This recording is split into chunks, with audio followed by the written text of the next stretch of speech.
bills are all signed into law. Those were all Senator Bennett's bills, by the way.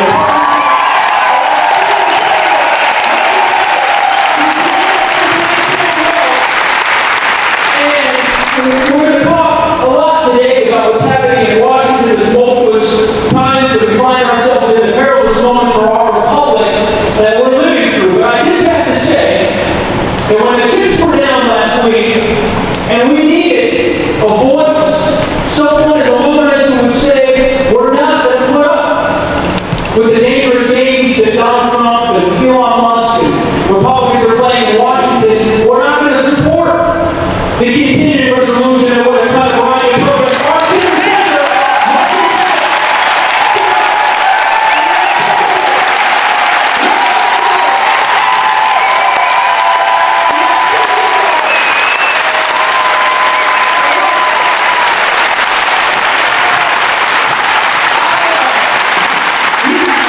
We've got a lot of people here. We got a lot of people. Oh, louder? That's it? Oh, I hear you. We're going to talk about more. She said it's not enough, but she's right. We got to do more. And we will do more. That's what we're here to talk about today. So look, first let me just say thank you for participating in your democracy. We've got hundreds of people in an overflow room in the auditorium. We've got more folks that are now going into the cafeteria. We have held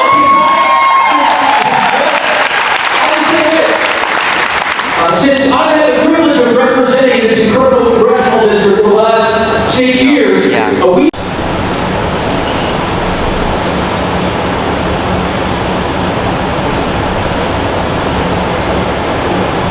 we know, and I thank you for doing that, and for all the folks who are watching in the auditorium, we know that, as I mentioned, right now is a perilous moment for our country.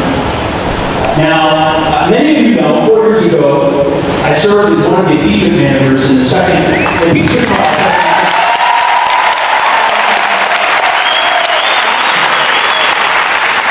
Because of that experience, I got to know Jamie Raskin, and souls. And I certainly feel that emphatically. I suspect many of you do as well. Every day is tougher than the day before when faced with an administration that is undermining the rule of law, that is ultimately rupturing and eviscerating norms that have been sacrosanct since the founding of our republic. Lest there be no mistake, we are in a perilous moment. And I recognize, and I know our senator recognizes, the delegation recognizes this is not a normal time. It is not business as usual. It's not business as usual for the employees in our community who work at NOAA and NIST and the Forest Service and the National Park Service who are being hurt from the federal government. It's not normal. It's not normal for the seniors in our community who are worried about whether they're going to receive their next Social Security check. Because Elon Musk, the billionaires, have decided to purge federal agency after federal agency. It is not normal when you have an administration that is abandoning our allies across the globe, including our partners in Ukraine and Michael Bennet.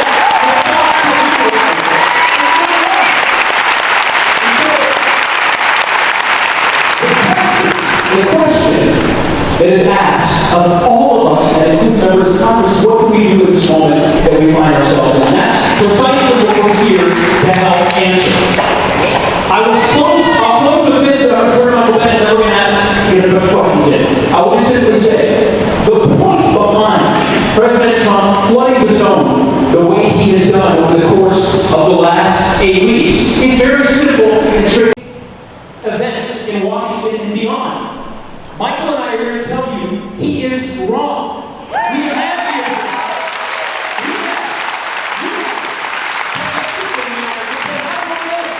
that Americans of good faith will step up and stand up in a moment when we needed them the most to fight for the communities that we so cherish. And there is no one, in my view, fighting harder in the United States Senate on our behalf, championing our values, partnering.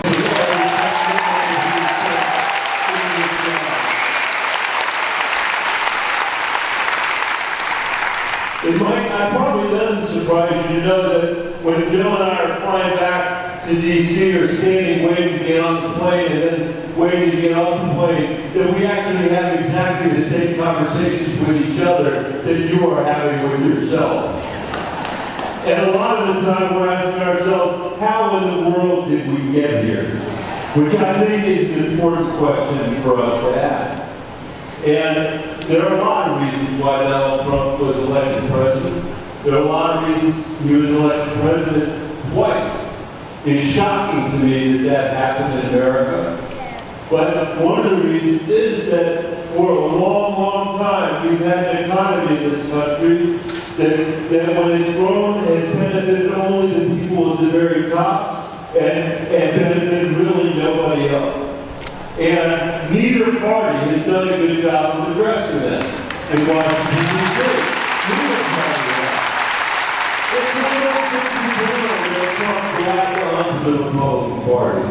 That's a longer conversation we can have. But people who felt like the American dream was lost for themselves and their families, that no matter how hard they worked, that their kids wouldn't live a better life than they lived. And by the way, I'm not talking about some foreign land when I'm talking about that. There is no county in the state of Colorado today where people feel like their kids are going to live a better life than they're living. There's not a county in our state where people believe that kids are going to be able to afford to buy a house in their neighborhood.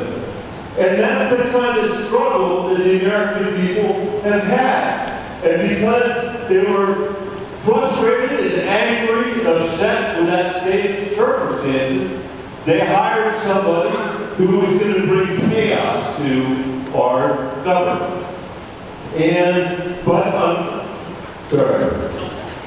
Unfortunately, for all of us, including some people I think, who actually voted for Donald Trump, wanting that chaos, we now know there's a lot that comes with us, which is a threat to our democracy, the likes of which we have not seen in generations. A president who is unwilling to listen to what judges have to say, a president who's picking which reporters can be in the Oval Office and has kicked out the Associated Press because it won't call the Gulf of Mexico, or it won't call the Gulf of Mexico the Gulf of America. And our kids, the kids that I used to work for in the Denver Public Schools as their superintendent, they are the ones that are bearing the biggest burden that we are facing with, in my judgment. And so we're here to have a conversation with everybody, not just the people at the very top. We might be able to imagine before we die and pass the country back over to the school kids I used to work for, that we have a healthcare system that's universal in the United States of America.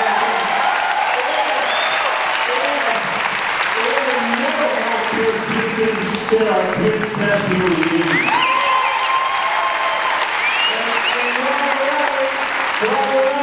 Maybe Colorado can lead the way.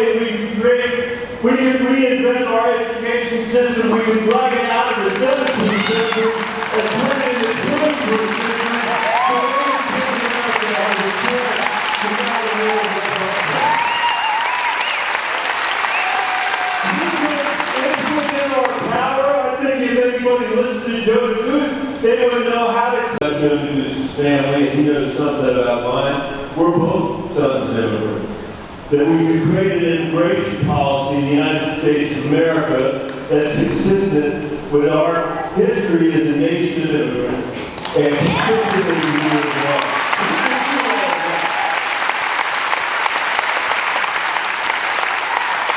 But we're not going to do it with the Democratic Party that looks backwards into the past.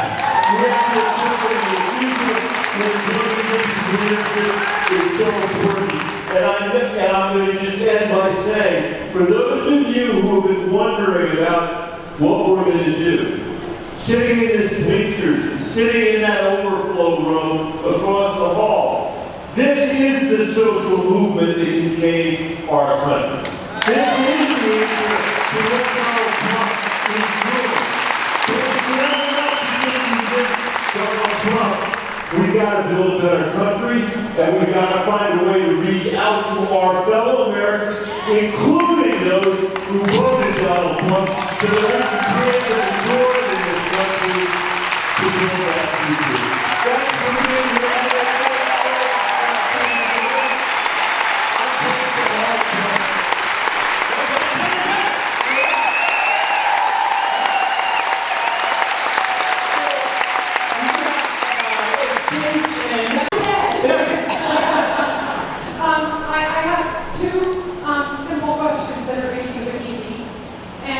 The two questions are, and I'll tell you what they are, and then I want to elaborate on this just a little bit.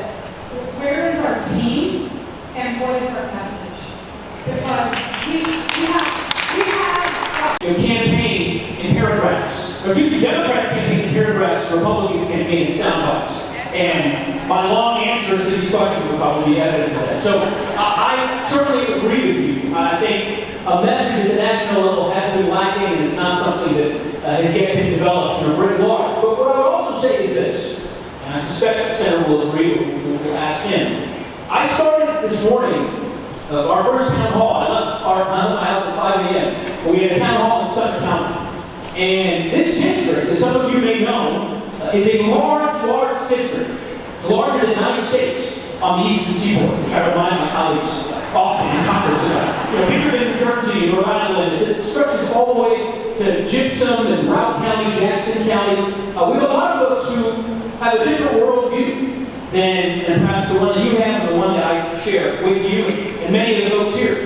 And as I said at the town hall this morning, perhaps the most important thing we can do right now, when it comes to messaging, is having the hard conversations with folks who don't necessarily share our worldview. Because let me say this, I do not believe that folks who made a different decision in the presidential election last November signed up for the largest cut in Medicaid in the history of the Republic. I don't believe they signed up for that. I don't believe that people signed up for mass purchase of NOAA and our federal labs here in the 2nd Congressional District and across the state. And I think we have an obligation, as you said, not just to talk to each other, right? Politics is the art of addition, not subtraction. It is finding a way to bring people to our coalition. And I think that has been lacking in the party for far too long. And part of what we have to do in the coming weeks and months ahead is perhaps make a concerted effort at it. It has been lacking at federal level. So how do you talk to people who don't listen to facts? yeah, hold on. We're going to go in more here. I want to give the Senator a chance, and he will respond to the question that was tossed out there around how do you talk to those who might not necessarily listen to facts. Which I hear you. I certainly would you that they can't be forced into it, just like they're forced into that vote for Pete Hexa. We're never going to know unless we have the fight that we have to have. And let me tell you something, and I'm just going to confess this, that your question is an important one, because when I look back and I look at American history, and I know we've had periods in our history just as reactionary as the one we're in right now. That may be hard to believe, but that's important for you to know.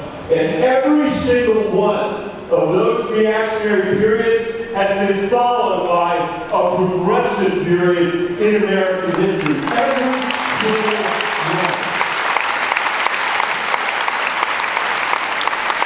But the only thing we're missing now is a functional press, a functional journalism. It's not your fault. It's not your fault. Our local journalism and our national journalism has been destroyed by the same social media moguls who were sitting there at Trump's inauguration. And now we're all living in a country, in a democracy, where we are in our silo. And all we do is watch the social media that they're serving up for us, and we no longer have a shared understanding of the facts. I'll stop. If you'll excuse me for sounding much older than Joe Neguse, let me say this. Nothing was perfect about the old way we got the news, but there's not a shred of doubt in my mind that if we all went home tonight, all of us in America went home tonight, and we watched the local news for half an hour, and then we watched some equivalent of Walter Cronkite for half an hour,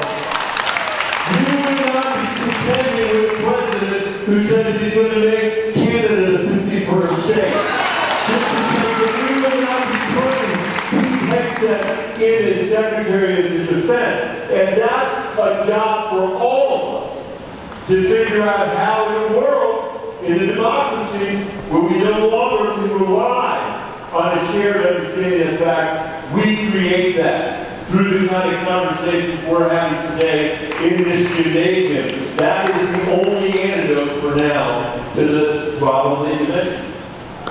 Off that inevitability because we know what he's going to do. There's one question.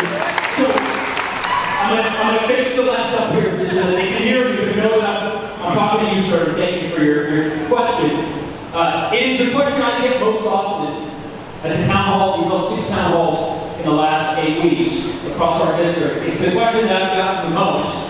And I will tell you, it's the question that keeps me up most at night.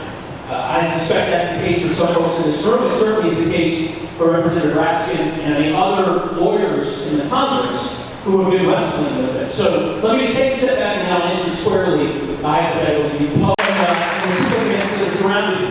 We are active on the legislative front. We know, yes, that we are in the minority, but the reality is if just 3 Republicans of good faith in the House stand up for our Constitution, the intrusion by DOGE into your personal data, the dismantling of the Department of Education, the parade of horribles that you read about would end next week if 3 Republicans of good faith would simply do the right thing. And we should not assume that they are impervious to public opinion. If every single person in this room and across our state lifts their voices, I believe, as the senators have articulated so well, that the administration will have to pull back, and that some of these Republicans will begin to worry about their own electoral fortunes, and ultimately will decide, not because it's morally the right thing to do, because politically they will lose their jobs 18 months from now if they don't stand up for the Constitution.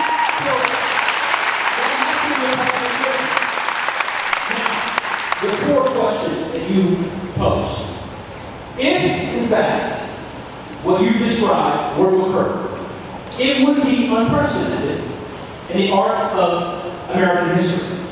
Many folks are familiar with the quote from Andrew Jackson in the 1830s with respect to his statements regarding the Supreme Court. But I know the senator is a student of American history as I am as well, and I can tell you that Andrew Jackson complied with the orders of the Supreme Court. Every single president in the history of our republic, from George Washington on, has complied with a final order from the Supreme Court. And so, if, in fact, what happens, as you described, as hypothetical, unfolds, it would be an unprecedented existential moment for our republic.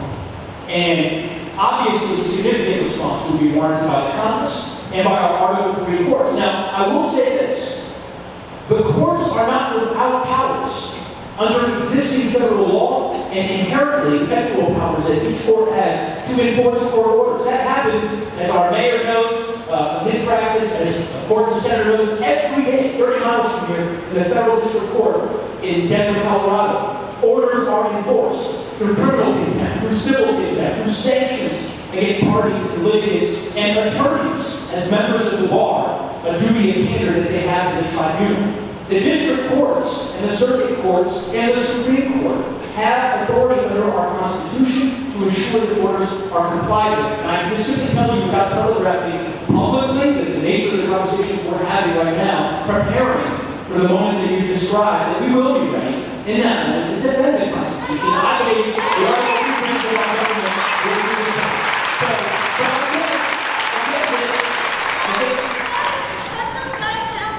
Yes, ma'am. I hear you. So let me answer that question. So the gentleman here raised the point that in the Alien Enemies Act case, right, many of us have read about it. It's pending in Virginia. Her point was that the administration is already violating court orders. And here's what I would say to you. I believe the administration is pushing every boundary to see how much they can get away with. But I will also say this. There is a federal judge appointed first by President Bush, then appointed by President Obama, who's presiding in that case. He is engaged in fact-finding right now. And if he reaches the same conclusion that you reached, that the administration defied that order, I believe that he will utilize the remedies that I just described, none of which have been used yet by any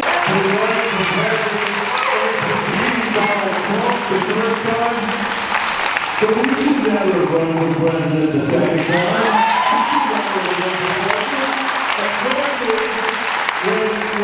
When Donald Trump was making the arguments that he was making, which is, it's staggering to me. Staggering. I never thought I'd hear a presidential candidate in America say, of course I'm corrupt, which is basically his central argument.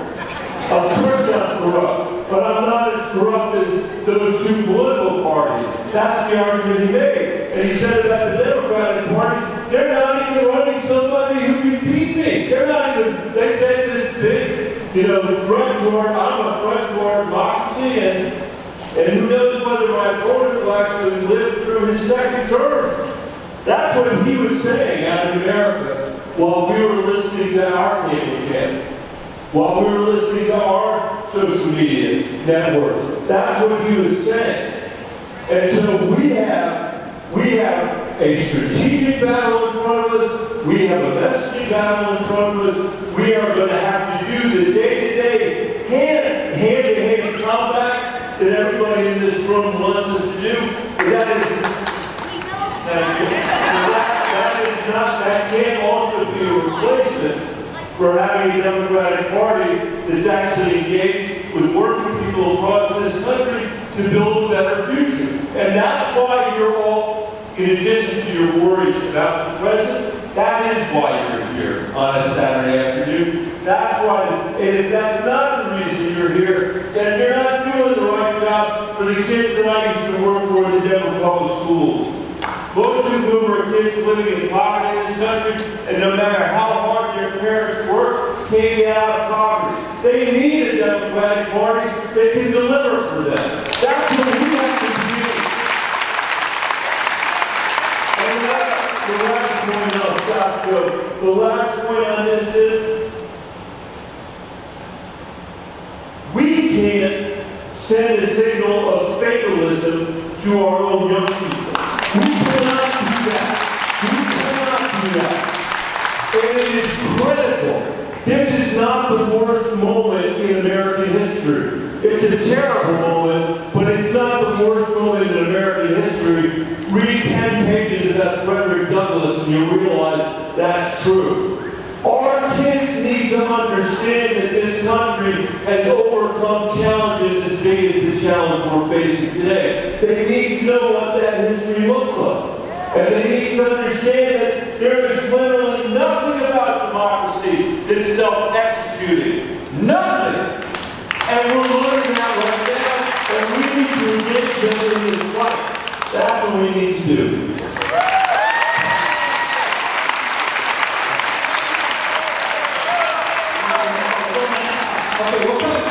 Okay, we're two questions at a time, so a lot of folks have questions. Yes, sir. And then we'll jump over here. Yeah, so my question is, the people in high school, like I was guitarist right down the road, we currently don't have a method to get involved, and there's no, what we've seen is there is not much. Christmas tree. And I was in a break room sitting way about 3 branches of government. But I figured they were but those branches were part of something majestic. Our democracy is majestic. The 3 branches are all part of that. So what are you going to do to protect those 3 branches in our democracy? And what are you going to do for us public servants that are being diminished and frankly insulted by what's going on by Abraham and others in the government?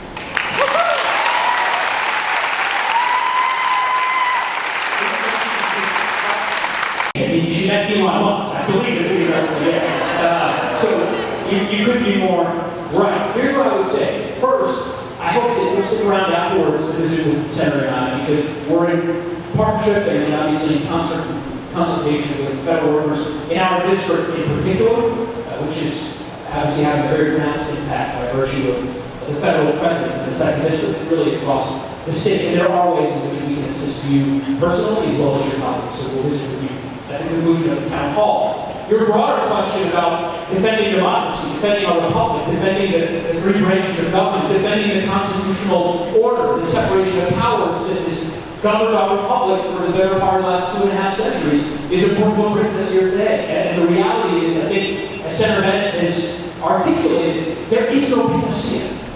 What we have learned, again, during the course of American history, there's no singular solution, and it's certainly not going to come from Washington, D.C. alone. It's going to require all of us engaging together, and of course that means raising your voices as you've done. It means using the tools that I described in response to the gentleman's question around protecting our Article 3 branch of government. But I would be lying to you if I said that the minority party in the House, or in the Senate for that matter, is going to be able to ameliorate completely the undermining of the rule of law that this administration is engaged in. It's going to be a community and team effort. The attorneys generals and the various litigants that are doing their jobs in federal court, and Congress leaning in, using the leverage that we have when we can, which is why it was so important to vote against the continuing resolution a week and a half ago. And there will be other opportunities in the coming weeks and months for us to exercise the leverage we have in the minority on behalf, not just of you, but of the countless civil servants who are serving us so well in the federal government. So I thank you for your service, thank you for your leadership, thank you for your courage, willing to stand up in the crowd, for a lot of everything that's happening with respect to retaliation, so we're grateful to you. And then to the young man who think it is, and there are many ways I think it is, the more you have to vote. The more you have to get 10 or 20 people to vote. Because otherwise it just becomes a self-fulfilling prophecy of destruction and of corruption, which is what we're facing to a degree that would have been unimaginable to anybody who's honest about it in this room when we were the age of this young man. How did we put ourselves here? How did we get here? And as sorry as we might feel for us, he's the guy we really should feel sorry for, because we're also praying him for fixing the future. But the good news is that there are history teachers in this room, and there all of us are to a degree. We can tell him the story of a country where the people that wrote the Constitution were not much older than he was. We can tell him the story of a country where Frederick Douglass, who in my mind is as much a founder of this country as Thomas Jefferson ever was not much older than he was. A story about Joe Neguse's friend John Lewis, who sacrificed his soul on the Edmund Pettus Bridge for his democracy and he wasn't much older than he was. And that is why we need to in this fight. Every single one of us that's older than this guy, Kai, needs a commitment. We're going to bring young people out here the next time that we're together. And the last point on this is, are there other federal employees who are in this room today at all? Here's the young man. Thank you for your service. Thank you for your service.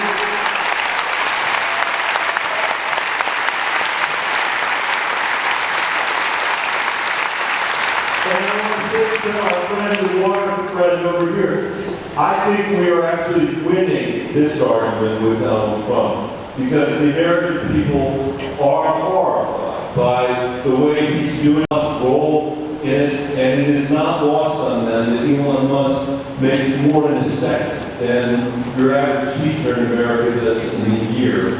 That's a discussion that continues. So, we're going to take a moment. We have Representative Kyle Brown, who's pushing back against this administration at the state capitol on your behalf of the state legislature. We have Ashley Stoltzman, our county commissioner, who we work closely with as well. But to be a part of Colorado, to be in this great state where we have protected reproductive rights, we have protected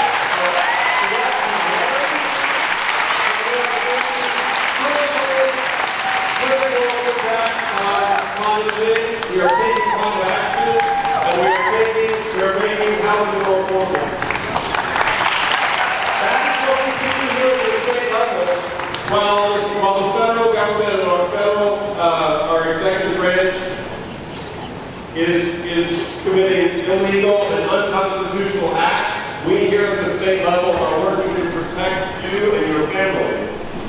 And while we do not have the federal coffers, we can do what we can. This year, I am making a priority to protect our health care here in Colorado, to make sure that everyone has access to health care. The federal government is trying to cut our funding. They may succeed, but we here in the state of Colorado can make sure that folks who come here, who are undocumented, folks that no person is illegal, and that we are making sure that all members of our community are safe and protected.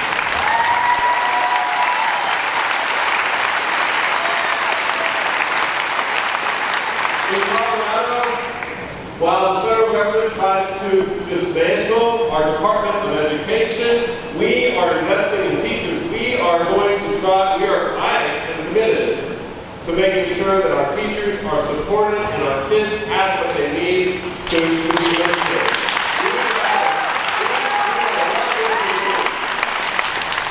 Labor is a serious problem. We have a serious problem in Colorado that we cannot invest what we need to in our health care, in our education, in our public lands because of payment. And we have a serious conversation in Colorado about how we push back against at the federal level. Law that's going to protect us from different